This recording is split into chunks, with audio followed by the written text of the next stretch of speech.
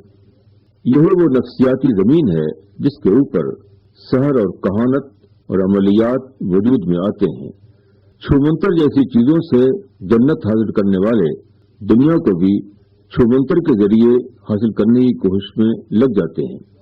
بزرگوں سے عقیدت کو نجات کا ذریعہ سمجھنے والے ارواح سے تعلق قائم کر کے اپنے دنیوی مسائل حل کرنے لگتے ہیں، اور عاد و وظائف کے طلسماتی اثرات پر یقین کرنے والے سیاسی چمتکار دکھا کر ملت کی تعمیر اور دین کے احیاء کا منصوبہ بناتے ہیں۔ یہود اپنے زوال کے بعد جب بے عملی اور توہم پرستی کی اس کیفیت میں مبتلا ہوئے تو ان کے درمیان ایسے لوگ پیدا ہوئے جو سحر اور کہانت کی دکان لگا کر بیٹھ گئے۔ ان ظالموں نے اپنے کاروبار کو چمکانے کے لیے اپنے اس فن کو حضرت سلیمان علیہ السلام کی طرف منسوب کر دیا۔ انہوں نے کہنا شروع کیا کہ سلیمان کو جنوں اور ہواؤں پر جو غیر معمولی اقتدار حاصل تھا وہ سب علم سحر کی بنا پر تھا، اور یہ سلیمانی علم بعض جنوں کے ذریعے ہم کو حاصل ہو گیا ہے۔ اس طرح حضرت سلیمان کی طرف منسوب ہو کر عملیات کا فن یہود کے اندر بڑے پیمانے پر پھیل گیا۔ حضرت لوط کی قوم مباشرت ہمجنس کی برائی میں مبتلا تھی، اس لیے ان کے یہاں خوبصورت لڑکوں کی صورت میں فرشتے آئے۔ اسی طرح یہود کی آزمائش کے لیے بابل میں 2 فرشتے بھیجے گئے جو درویشوں کے بھیس میں عملیات سکھاتے تھے، تاہم وہ کہتے رہتے تھے کہ یہ تمہارا امتحان ہے، مگر اس انتباہ کے باوجود وہ اس فن پر ٹوٹ پڑے، حتیٰ کہ انہوں نے اس کو ناجائز مقاصد میں استعمال کرنا شروع کر دیا۔